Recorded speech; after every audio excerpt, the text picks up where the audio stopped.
Hi everybody. Thanks so much for coming along tonight to Queer Literature Then and Now. I'm going to keep the introductions extremely short because I think the three people to my left are going to have a lot to say and I don't want to take up too much time with it. First of all, I'd like to respectfully acknowledge that we're meeting today on the traditional land of the Kulin Nation and to acknowledge and pay respects to their elders past and present and to any other elders from communities who may be here today. Okay, so on my left we have Christos Tsiolkas, who's written lots of fabulous books, and we're here particularly to talk about Loaded. It's been 20 years since it was published this year. Does that feel bad or good? It feels, I can't believe it. Yeah, yes, but 20 years is a long time, but it goes fast. Yeah.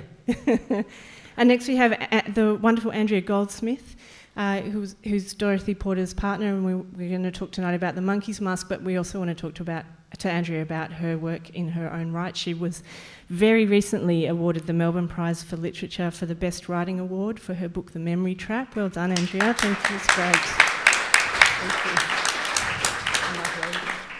And next we're also going to speak to Tommy Murphy, who's the screenwriter and associate producer for the feature film Holding the Man, which has been making us all collapse into fits of sobs in cinemas in Melbourne and I'm sure elsewhere, and also wrote the stage adaptation of Holding the Man.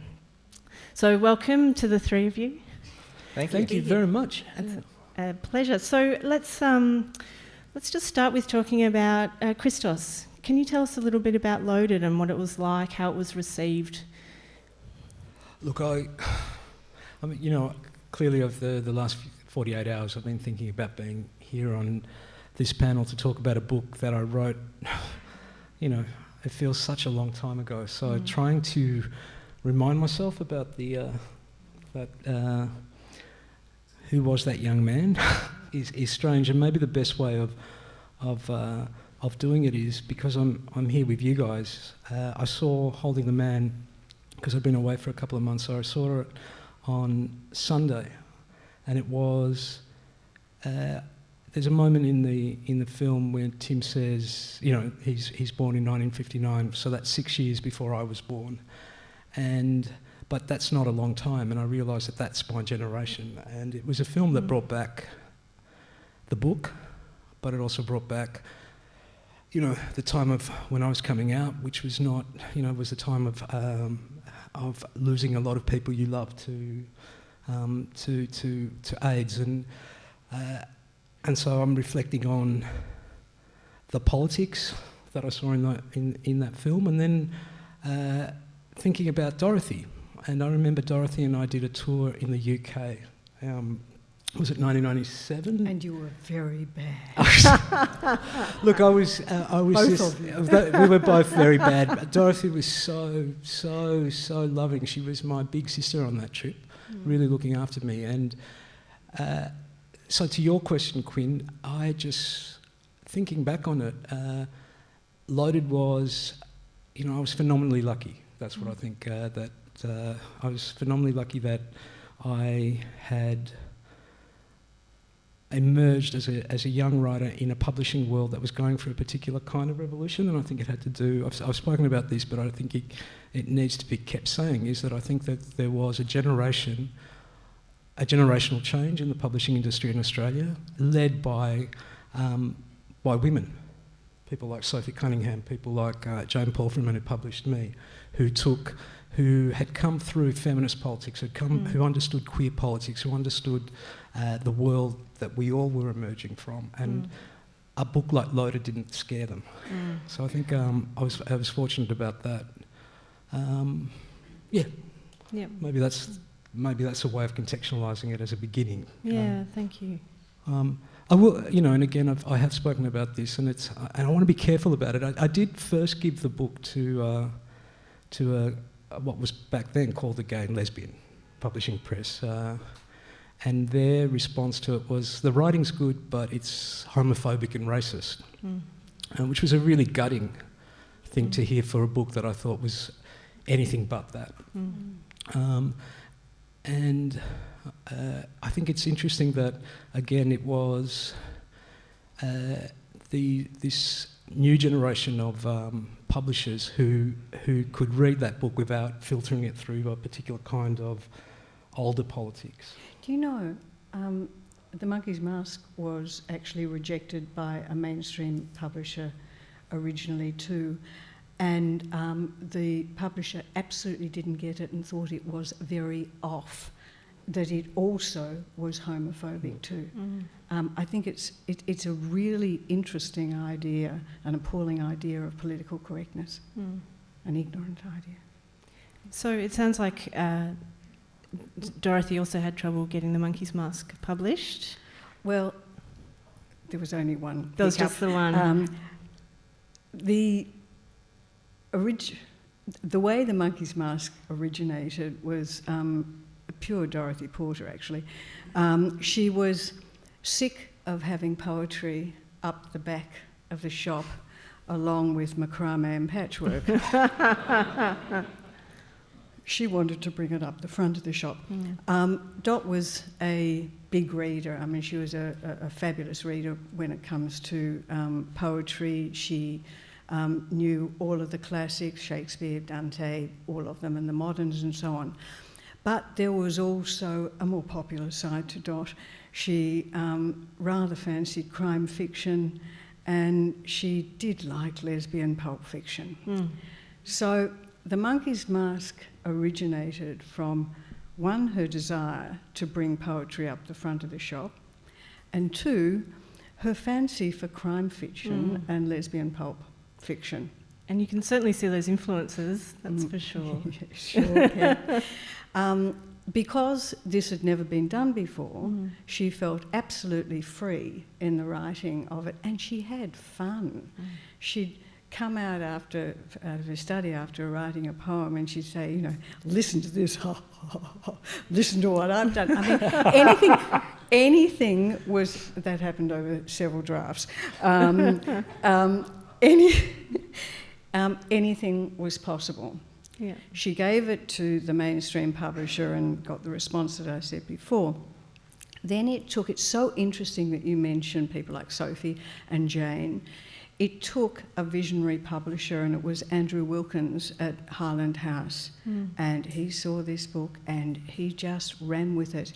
He also spent, I would say, about 6 months full time in marketing it. So by the time it came out, everybody knew about this weird hybrid of a book that had never been done before, and almost from the beginning it took off. So, and I think that's something really interesting when we think about queer writing. The word hybrid often comes up, and we see it both in form and content. And I think actually with all the 3 books that we're talking about tonight, there is this queer form as well as some queer content. And Tommy, I'm very aware that you are here as well, and that you've written a really beautiful screenplay and adaptation for stage of Holding the Man. Would you like to talk a little bit about that? Yeah, it's interesting. A person that we can all mention is Sophie Cunningham. She is the reason, largely, that Holding the Man became a book. As I understand the story, she met Tim at a New Year's Eve party. I think that New Year's Eve party must have been 1990. I might be getting this wrong. The New Year's Eve of 1992. And Tim, I understand, I never met Tim, so a lot of this is just from my research and meeting many, many people over the last 10 years that were near and dear to him, but that he told the love story of Tim and John a lot, and he was telling it to this person, Sophie, that he met at this party, and then said, well, you don't want to know about this, and she said, Tim, I'm a publisher. My imagining of that moment is that the fireworks then went off. And she also shared with me some of their early faxes. They were sent from Tim's workplace, the AIDS Council, and he described the scenes from his book. I remember that because being tasked with adapting it for the stage, I was very pleased to hear that this memoir writer was conceiving of these things as scenes. Tim, of course, was an actor and dramatist, so that made sense. So yeah, Sophie is sort of, and obviously people like her were very crucial in the, particularly, still with Sophie, but particularly at that time. I've forgotten your question, I'm sorry, Quinn. That answers it perfectly. I realised I was a little bit awestruck sitting on the stage with these three people tonight. I forgot to introduce myself. My name's Quinn Eades. I'm a poet and a writer, and I'm also an academic, which is why I have my trusty notebook and pen, and I like to take notes while I'm listening. When one of the notes that I've taken, I've noticed is coming up, is this idea of queer writing and rejection. And I think in Holding the Man, what happens for Tim is that his work is rejected, and he's writing about that rejection as it comes up. And then these stories of trying to get something happening in terms of being published, producing queer writing in the 90s and trying to find a way to get that out there, because it was a new kind of writing. There's a lot of sex in there in all three books, I think that's fair to say. And I don't think we had seen a lot of that kind of content yet. And I'm just wondering about how you think that was received and whether that was part of why the books went the way they did. I think it would be harder to get all three books published now. Yep, I would agree. Yeah, Back seems then, right. 20 years ago, there were visionary publishers and they were given enough rope.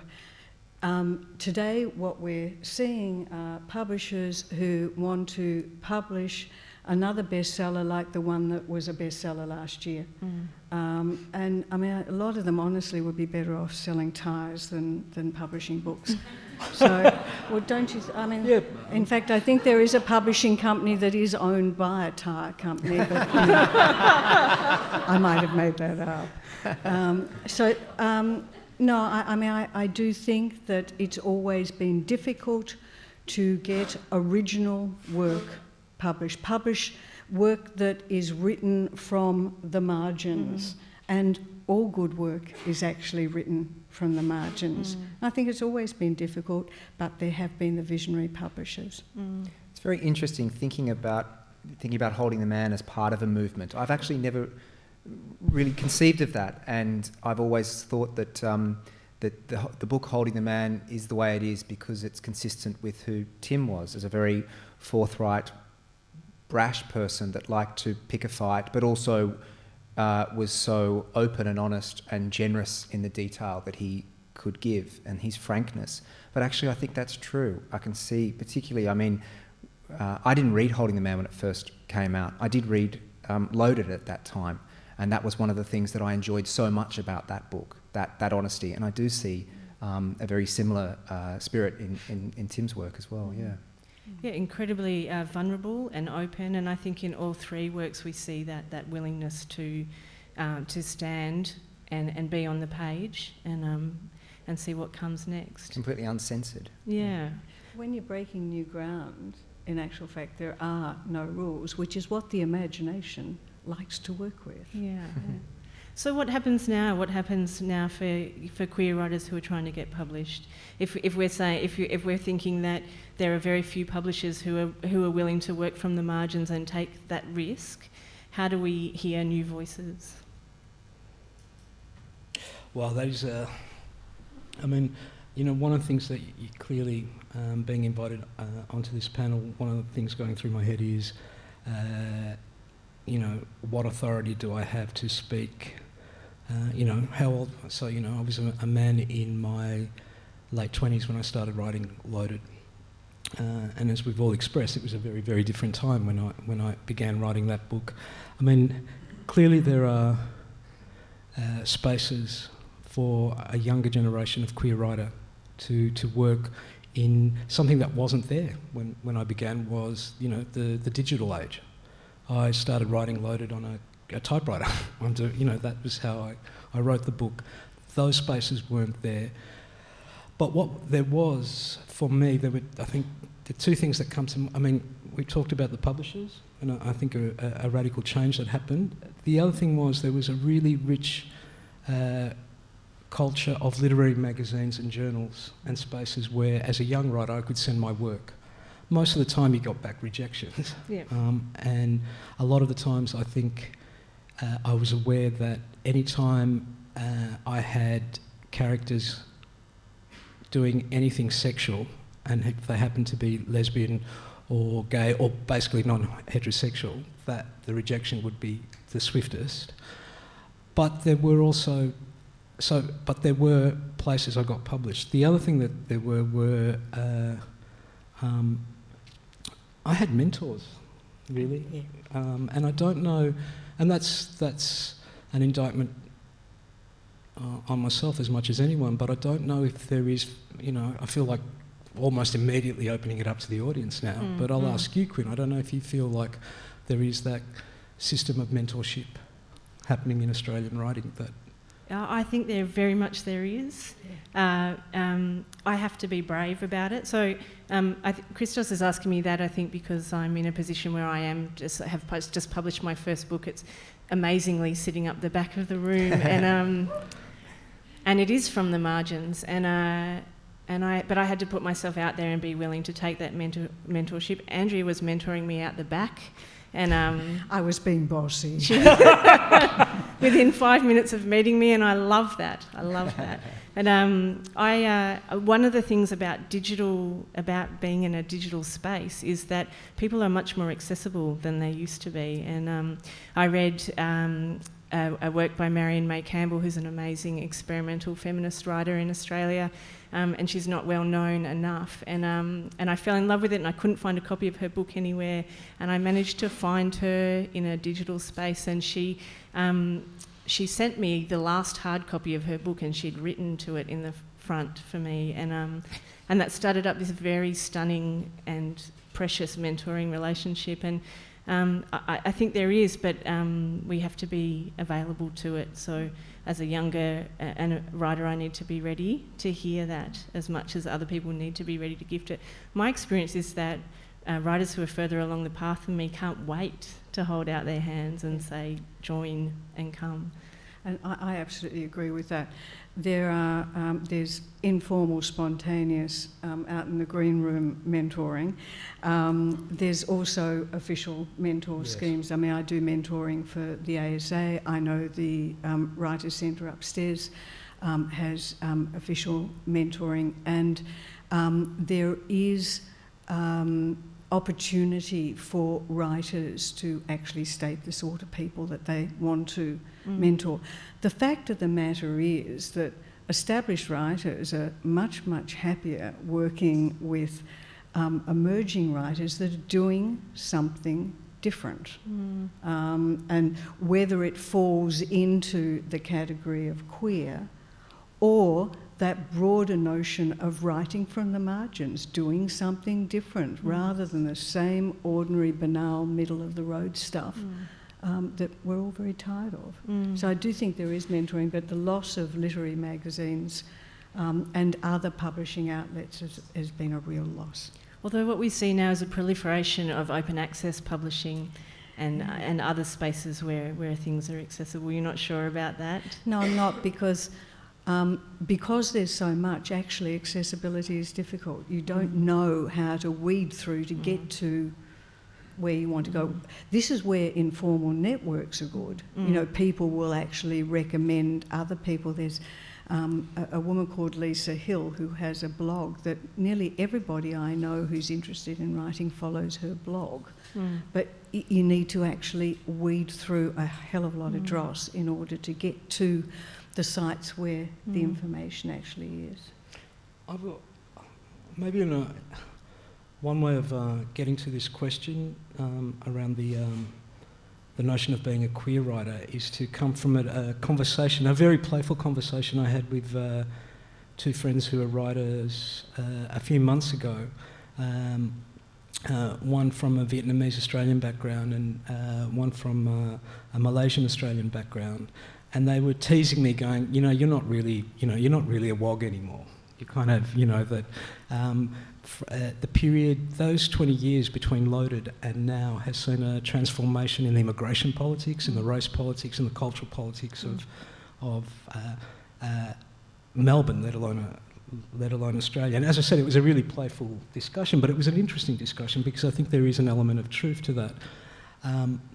And I think there has been such a, in those 20 years, the changes in both, I'm going to use queer because that's a kind of a, just as a shorthand, both in queer and feminist politics has been astonishing. But what one link that I would say is prominent in both those areas, and I managed to bridge both queer politics and, let's say, race politics, is that I get frustrated that I've become almost like a token of, well, Australian literature isn't homophobic because they've got Christos Tsiolkas. And I remember being interviewed by the ABC once, and the journalist going, well, clearly Australian literature isn't dominated by white Anglos because they publish you. And I just went, and name one other Greek writer. And there are, but not any that came straight to his to his mind. And I think that's still kind of the fight, I think, in terms of queer writing and queer representation. Tommy, I just wanted to come back to you on the question of mentoring, and I'm wondering if you've had a similar experience in the theatre and film and TV world. It's interesting listening to this. I'm from a very different sphere, and I'm not dealing with publishers. I'm dealing with, as a screenwriter and a playwright, I'm dealing with distributors or networks, and then theatre companies and programmers. And it does sound like there are similar challenges. I think theatre, if we're talking about writing from the margins, I think there's a greater opportunity in theatre than there is in film and television. And we're at an interesting time for Australian television, where there, as the way that we consume it shifts and different competitions emerge for how to create it, there is certainly greater ambition in there, but there is still a very conservative force that is still, I think, making it ultimately very conventional and probably gives access to more dominant voices. Whereas in theatre, in terms of mentoring and finding more diverse voices, there are some really clever strategies, I think, that are underway. A big challenge, but one of them that I'm involved in is at Playwriting Australia, who are running just very targeted strategies to try to, one was with Indigenous writers, just giving opportunities, and both sort of not mentoring as sort of pathways to having the plays produced, and also one now with playwrights from Asian heritage as well. And I think that they are successful strategies because they are resulting in those plays being on stage. So I'm really pleased to see those things underway. But the theatre has always had this edgy alternative side. I mean, it always... Yeah, it also has been a very white middle class domain as well. And recently, for all of its claims to be progressive, it's been a very sexist place to be as well, which is very, is a major challenge for the way we make theatre at the moment in Australia, I think. It's almost as if, it seems to me, that things have gotten more conservative and more narrow. And yes, there are token, Greek poofters, and there are Jewish lesbians and God knows what else. But really, it is so narrow. I mean, political correctness has done nobody any good.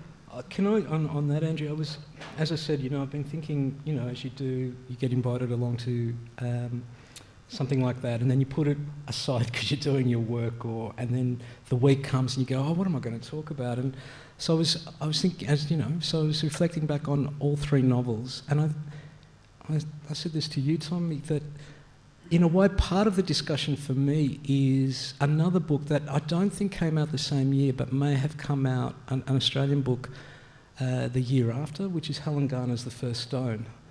And it feels like,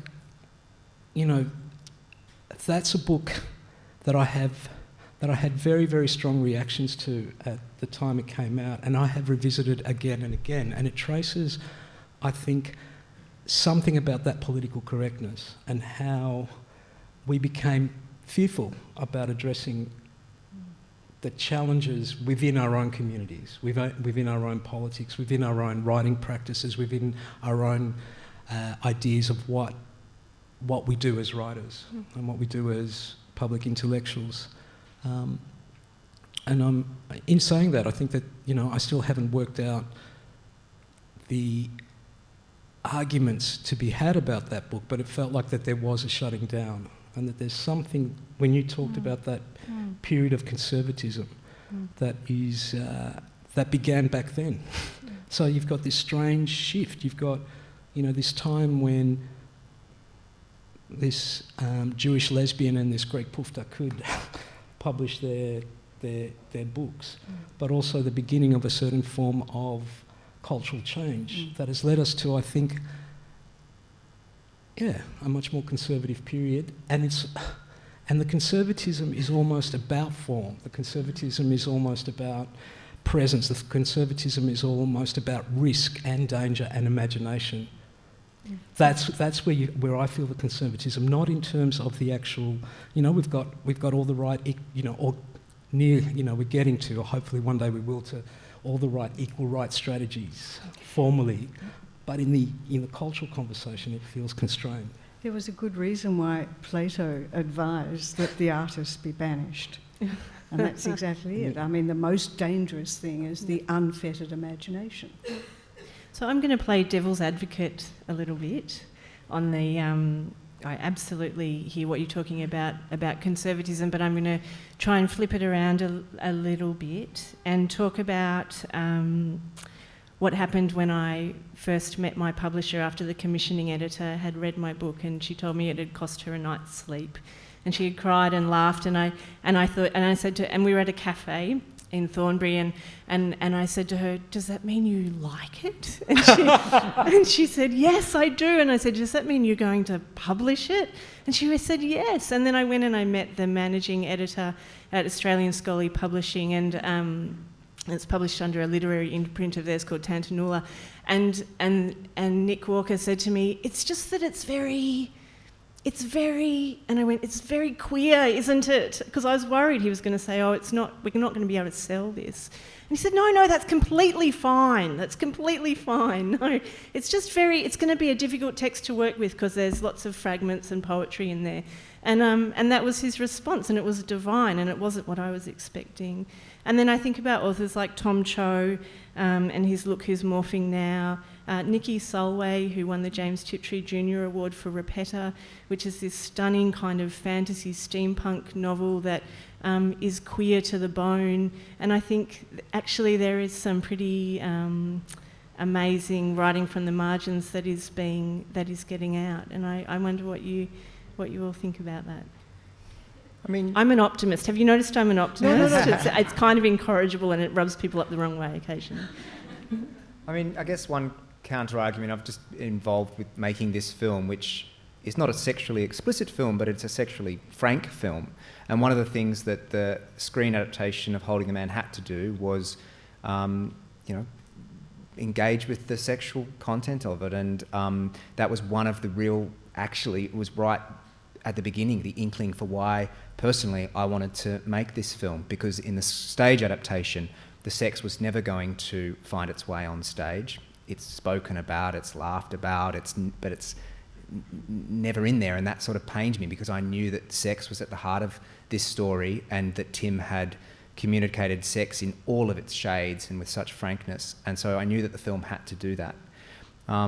And there were no forces of conservatism reining us in on that, and we were dealing with distributors who had to sell this thing that could have been fearful, and a producer that needed to sell it, and at no point was there any reining in of that material. And I also enjoyed that opportunity in the film to depict gay sex in a way that was many things, many shades, and wasn't just a depiction of gay sex that we see a lot, which is shameful and angry and brutal. And the sex in Holding the Man is, sometimes laughed at and sometimes intimate and silly or whatever else, or maybe hopefully heartbreaking at times. And I've just done this tour around regional Australia, and the response from wherever we were, whether it's Mackay in Queensland or wherever we were, has been quite appreciative of that, which is a surprise. And I think ultimately it's a good sign as well. I think that the public are probably far more open to things than publishers think they are. I think that publishers are, of course there are exceptions, but exceptions prove the rule.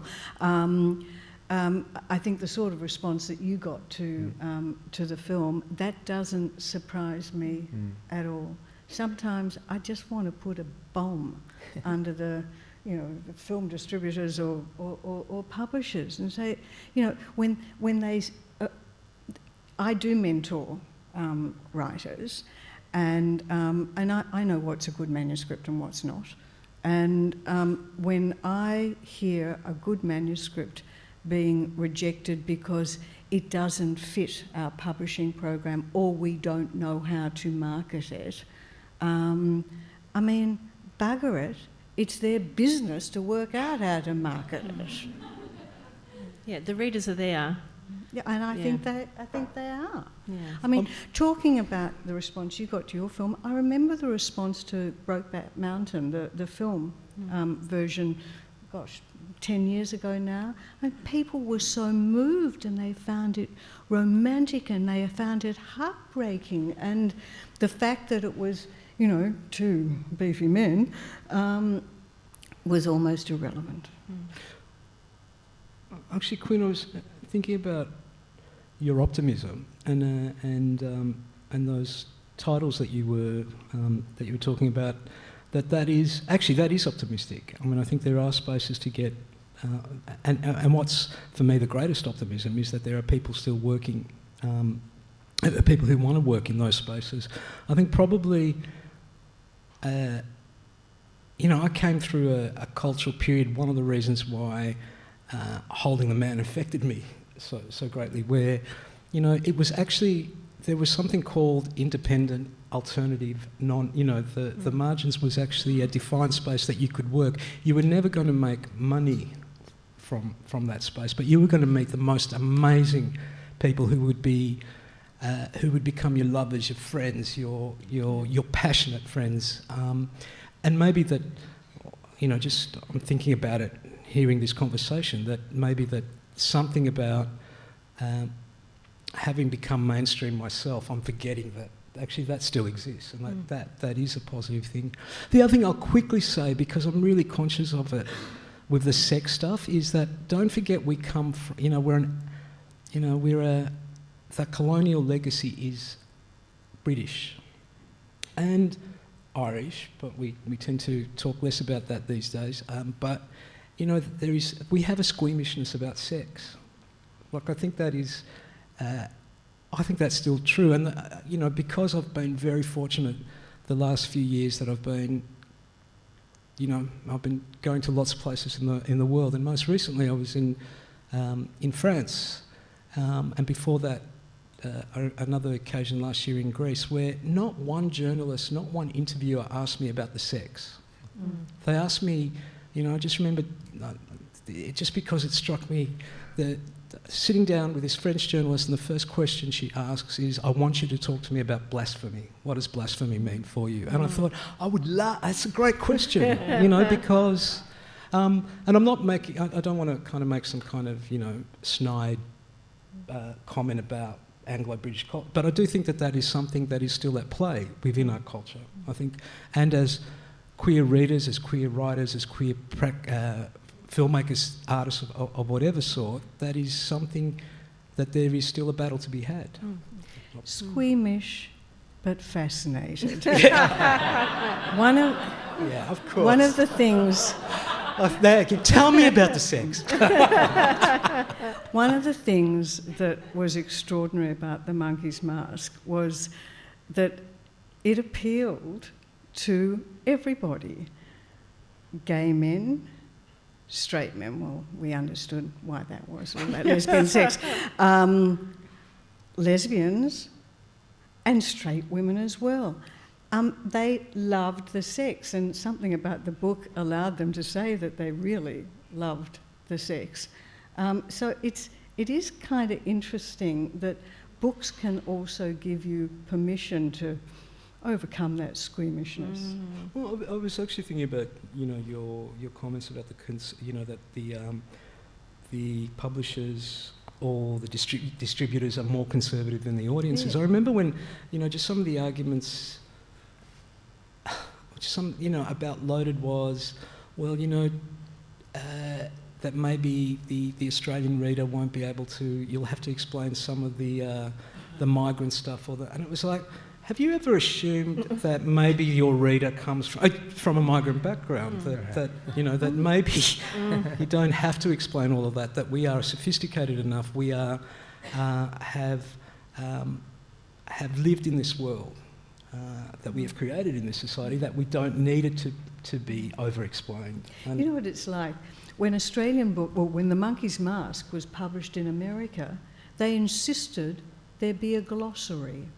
A glossary of Australian terms, which, of course, Dot went to town. She sent it up to Billy O. But it is that whole, the American idea that they want to put on a British series, it's got to be, or an Australian series, it's got to be remade in America. That sort of coddling of the populace. Yes, I think we see it here in publishing. And as far as I'm concerned, if you're going to spend $30 on a book, I want it to make me laugh, cry, and come. You know, that's what you cuddled up in bed at night. You're reading under the covers. A good book's going to give you all of those things. If I'm going to spend $30 on a film, you can do a lot with two hands. There's a lot to do there. I want to see that on the poster. Good promise to the audience. Ah. That's a really good marketing line for your book. Great. You know Okay, I'll just write that down.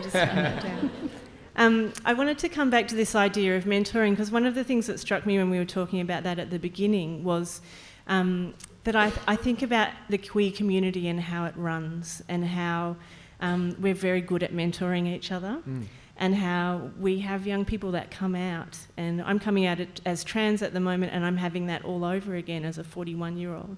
Of trans men coming up to me and wanting to talk and putting their hand out. And I think we're very good at mentoring and being mentored in the queer community, because we have to be, because we don't have a lot of queer representation in text and in film.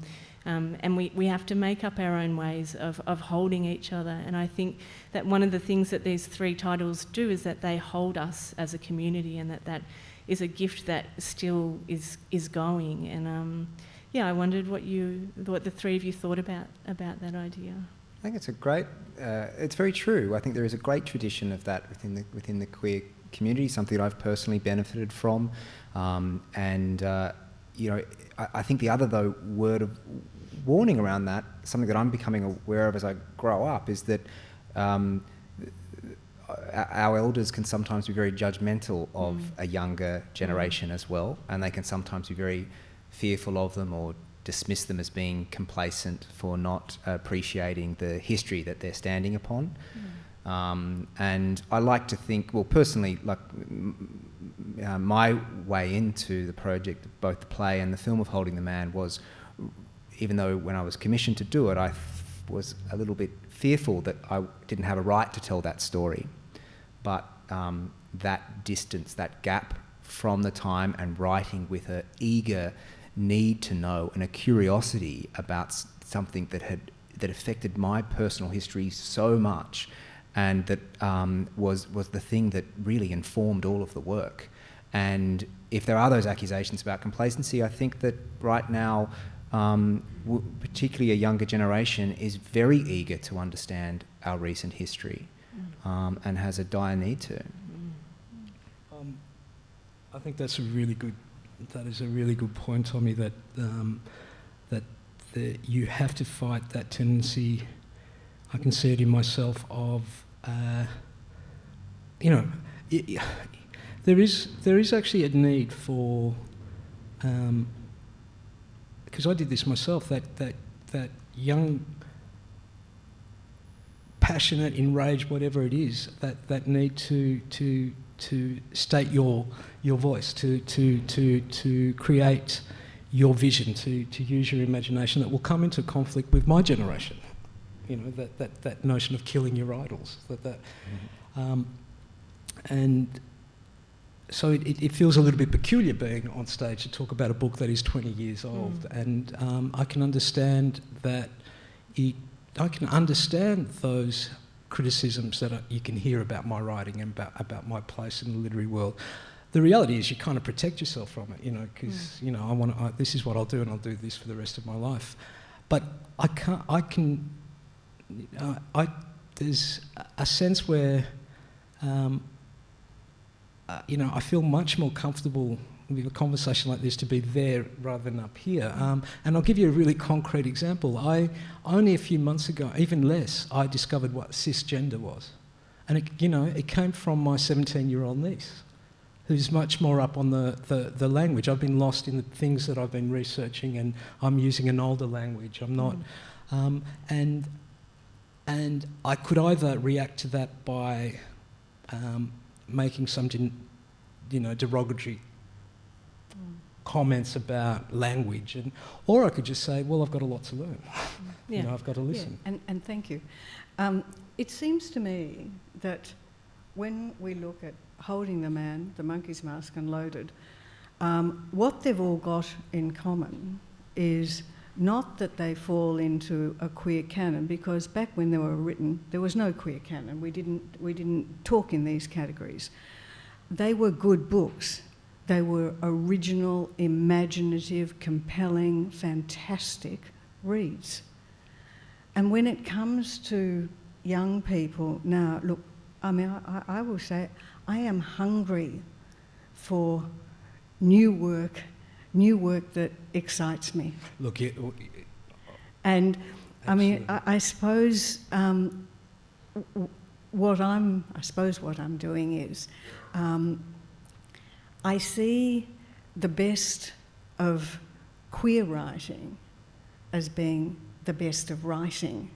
I see the best of general writing as being it's writing that is from the margins. It is showing us the extraordinary in the ordinary. That's what good writing actually does. And I think that we're all very hungry for it. Having said that, there's a lot of crap around as well. So I think that's a really beautiful way to finish. I just wanted to. Oh. No, Not the crap it was statement. the other bit. But I would like to say for young queer writers who are here tonight seeking mentorship and guidance, ask. Because I think nothing could be clearer tonight than that people are ready and willing to give.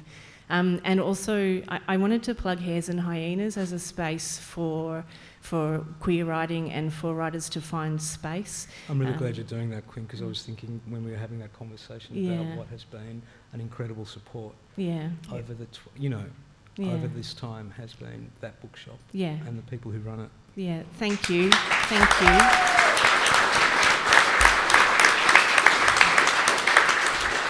So I wouldn't be on this stage without Rowland Crusader and that bookshop and the opportunity to stand on stage and to read my writing, to be heard by other people, and then for that to get picked up. And that's the truth, for sure. Seriously, as my 5-year-old says, seriously. I've got to say, one of the loveliest photographs, that will always be a treasure to me is of my dad at the launch of Loaded at Hares and Hyenas. He dressed up in a tie, and he was so nervous about going to a bookshop, nervous about going to a queer bookshop, but just, it's just a lovely photo of what that bookshop made possible. So. Yeah. So I'm sure you're all, I think we should throw to you guys, I'm sure you're all keen as beans. Are you? Keen? You should be.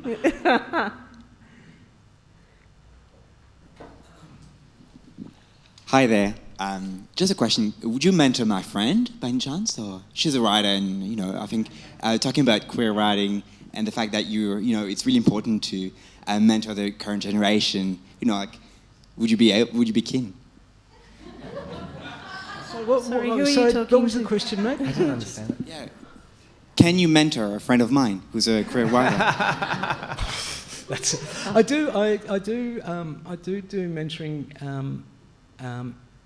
It's been ad hoc for the last few years. Listening to Andrea, I would like to go. I mean, I would like to go back to it formally. I've worked for years with Express Media in the past, and I wish they still had the mentorship program. So Australian Society of Authors runs a mentorship program that's fantastic, and that if you can't afford it, you can apply as well. Writers Victoria, if you're wanting to write, sign up, become a member, get their newsletter, make a writing group of your own. Don't forget about writing programs in universities. There's amazing people in universities doing really great work. So mentor each other. And then I think what I meant by making contact too is send tweets or emails, or put yourself out there and take a chance, and I reckon people will respond. And the Writers Guild is another place for mentorships as well. Yep. The thing with mentoring is that I've had official mentorships, many of them over the years, and they've all become friends. And when they have a new book, there's more work and more work, so you actually gather the work as you go. I mean, I really like it, but you do... You get full. Yes, your dance cards you do, full, and you've got to Andrea? have time for your own work. So. Yeah. But to answer your question then, in terms of your friend, I guess if they can leave their information here, or you can do that and kind of work out, through our involvement, places we can steer your friend. Does that? Yep.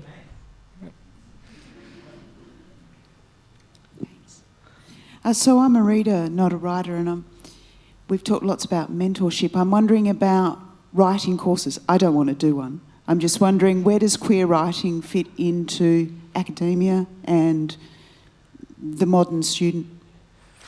Well, I've taught more writing courses than I've had Vegemite for breakfast, and I've had that every day for many years.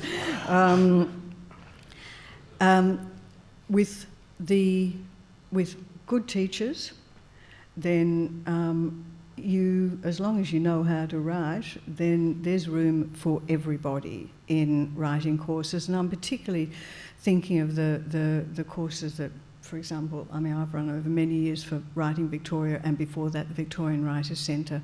I always had, there'd be at least one member of nearly every class, actually, who was writing from the queer perspective. And the same thing I've taught at universities too, that it's actually open for everybody. Is it specifically targeted? Well, I can't answer for, but in generalised courses, as long as you know how to write and you do the work and you do the reading and all that sort of thing, by golly, you can write almost anything. Oh, for me, my friend, I think it is absolutely essential. I've been... I had an experience a couple of years ago at RMIT, which was wonderful. But I think the first thing you should do before a writing course is read, see films, like kind of that. That's get involved in your communities. Just I think that's really the groundwork. I started writing from a teenager. But it was I didn't do a writing course. What helped me was the amount of books I read and the amount of films I saw and the amount of, discovering things like theatre. I mean, that's how I discovered or realised what language could do. And that's the first step, I think. Just speaking as an academic too, there's queer writing is alive and well in the Academy, which is a lovely thing. And Text Journal, which is an online open access journal, has just actually published a special issue of queer writing. So if you're interested in reading some new queer writers, if you Google Text Journal queer writing, you'll get a bunch of them. So that's one area. That's a nice spot to land. Hi. Fantastic panel. Thank you all. I'm really interested in who was around, because you've kind of mentioned it, but who was around for you that helped you not only to write in terms of mastering the skill of writing, but gave you the courage to write about what you wrote about, like the kind of communities and things. So, we've mentioned how important things like Hares is, and other networks and cultures and the people around us. And I just think that it seems to me that is so central to developing the courage to write where you need to write and and end up with the kinds of books or writing that you have published, all four of you. So, yeah, who was around for you then? Because it's probably going to be quite different to now. And I just wanted to respond to that idea of having mentors. I mean, for me, I feel like it's really important to have mentors all over the place, and they're everywhere. And it's not just about contacting some author of yours that you think's amazing because, you know, maybe they're not writing in that area at the moment. Maybe that's not their interest. Maybe they're full of tons of people, you know, surrounded by people they're trying to mentor. The mentors are everywhere. They're, you know, they're the spoken word poets that you see at Hares. They're in your classroom at university. They're the friends you meet in places. So I just think it's really important to have those spaces, but I'm interested to hear what they were for you as well. It was a very different time back then. There was nothing like the proliferation of writing courses. As women writing, I mean, from the mid-70s on, there were women's groups and there were women's circles, I mean, our circles. That's what I mean. So there was that, but writing was much more in the way of the solitary pursuit that it has traditionally been. I saw your face look unhappy. No, it wasn't unhappy. I mean, the fact of the matter is that 99% of writing involves you sitting by yourself on your bottom in a room, in your pyjamas, with maybe the cat or dog for company, but nobody else. And that's what it actually takes. And no number of mentors or good friends or writing groups are actually going to produce the words on the page. It's so interesting here. I mean, I as a theatre writer, coming from a very collaborative sphere, but the same problem. No, but it's the same problem because actually I'm drawn to that, and I think most theatre writers are because they enjoy making something for and with a community of artists and for an audience, and so you're drawn to it because you like to hang out with people, and that's productive for you. But then there's that part of the work where you have to be at home with the cat, and you know, I mean, Narelle's great company, but so literary. Yeah, and so it's just a real torture actually, that the forced isolation of it. But thinking about mentors, I think that, you know, again, it's the collaborative nature of theatre and screenwriting, but I've benefited from great mentors along the way and quickly made them my colleagues. And those fellow practitioners are great for a writer. I wonder if it's the same in literary circles as well, that so many of the work that I've done has been incited by a colleague, a director or a producer, has sort of maybe even sort of provoked something, set a challenge that I might have initially been kind of fearful of, but they saw something in me and opened something up. Is that true also of your relationship with publishers or colleagues? Or I mean, I think it's clear. I was thinking about the decision to become a writer, and the decision, you know, because I mean, there is that conscious decision you make that I have to change my life. If I'm going to pursue this, I am going to have to forsake certain luxuries. You know, I am going to have to find some part-time job that's going to sustain me, and I'm going to have to create a timetable and a discipline for myself. Absolutely. In terms of, but there is steerage in your life. So mentors, Mr. Javier, who was a high school teacher, who introduced me to European literature. I would not be the writer I am today without that man. First year university, there were 3 wonderful editors of the student newspaper. I was nervous as all fuck. They took me under their wing. I was 17, I think, and I wrote my first piece that was ever published, and that was phenomenal. You know, that was such a phenomenal feeling. I was so high about that. So I think there is that steerage. When I was starting off, there was Sasha Soldatov and George Papalinas, who also steered me in, you know, who taught me the tricks, taught me the craft, taught me the and gave me warnings about what was ahead as a writer. And I think those warnings were actually as important, if not more important than some of the things they taught me about craft, because, you know, to create your voice, you actually have to, as I said, kill your idols. But they protected me from the mistakes they'd made. So in that way, to your question, I think, yes, we are part of, it's not only, you know, that mentorship is really important, and it's not about the writing group or the actual writing itself. It's about kind of the spaces that allow you to find your voice. It's interesting that I think those characteristic of a good mentor is someone that offers that protection and nurture, but is also challenging you. I think you've got to search out those ones that are going to extend you as well. But also, I think if someone tells you your writing is good, you should believe them.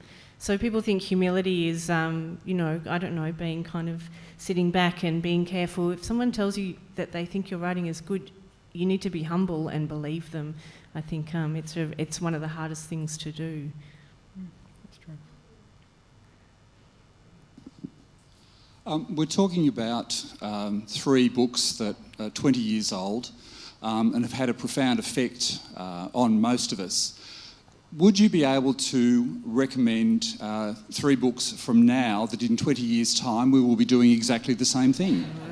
Wow. Good question. That was going to be my closing question. Wow.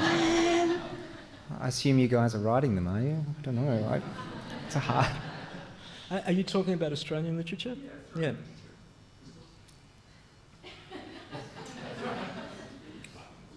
I think we should be a little more international, actually. In preparing for tonight, I thought about what were some of the recent books that would fall into the queer lit area, but for me will just fall into the good lit area. And one person that Dennis Altman, who's in the audience, actually reminded me that I'd raved about, was Damon Gale. I think he's a South African writer. He's a terrific writer. He's a very fine writer. He has, I really do hope that we are talking more about him in 20 years' time. I think he deserves to be much, much better known. Will somebody like Sarah Waters, Tipping the Velvet, not the one since then, I say that kindly, but I do think really Tipping the Velvet was the best. Do I think that it'll still be read, still in print? Yep, I think very possibly it will be, but of course it does have the cover of historical fiction, and that does add a different dimension to it. So just to be clear, are you talking about queer writing in particular as well, like, or you? Yeah. Christos, I think because at the time the 3 books came out, I think, you know, we were looking for things that actually gave us a look into our own world and reflected some of the stuff that we were looking for. I think now there's a little bit more mainstream, so perhaps not particularly queer, but perhaps a little wider. Oh, look, you know, I think I'm going to be really, partly because of what I'm doing now. I have been lost in the first century of the Common Era. I'm not making an excuse. I've actually been kind of reading. I've just disappeared from reading for a while because of what I'm doing, and just to be in the head. I think I'm waiting to hear a voice that punches me in the stomach, and I haven't quite heard that. Part of that's my problem because I haven't been reading contemporary fiction as widely as I should. But I shouldn't. You know, I want to be honest. No, I haven't read something that has punched me in the stomach for a long time. I'm sorry to cut over the top of you. I'm going to give a shout out to Rebecca Jesson's Gap, that's Jesson. She won the Queensland Young Writers Award last year. She's written a verse novel, crime, I think very much coming from a tradition of The Monkey's Mask. Stunning, and I think maybe have a go at that one as an offering. But I immediately go like this to that. Coming from the tradition of The Monkey's Mask, I want someone to do it differently. The Monkey's Mask came out of nowhere. The book that Dot wrote before that, Akhenaten, was about a renegade pharaoh who has sex with his brother and impregnates his daughter. I mean, that's a great book. Yeah. Well, It's fabulous. Yeah. On that, I don't want to see something coming out of the tradition. My stomach, the punch in the stomach comes from something that is absolutely, eye-openingly, oh my God.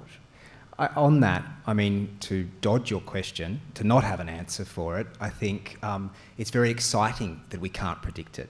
No one predicted these 3 books would be the lasting ones. I bet the one that is the lasting book of now will share these qualities that we've heard discussed, that it will be truthful, honest, it'll probably come from the margins, it'll probably come from nowhere, and it will, what did you say before, make the ordinary extraordinary. I think that's a great principle. You find the extraordinary in the ordinary. Yeah, great principle. Yeah. I mean, you're just very conscious. I mean, what is happening, the space we find ourselves in, but what is happening all around us at the moment. None of us are unaware of this week, and it's like you go onto the internet to try and find sanity and perspective, and you don't.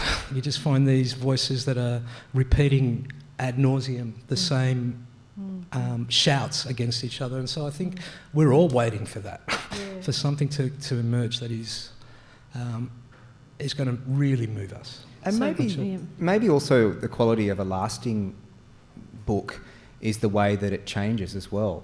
Like Holding the Man, Tim's memoir, is a very different text somehow now, and I imagine it's true of these other books as well. The context that they're read in now transform them, and I think the lasting ones have that changeability. For whatever reasons, Tim's book is one of the ones that transcends its era, but also is so of its era as well. Yeah, I think all three books do it. And I really like what you say, that time is going to tell. Yeah. You're going to have to wait another 20 years. So write for the next session here. So write new, write extraordinary, write brave, and write loud. And let's say thank you to our 3 fabulous guests. Thank you. Thank you.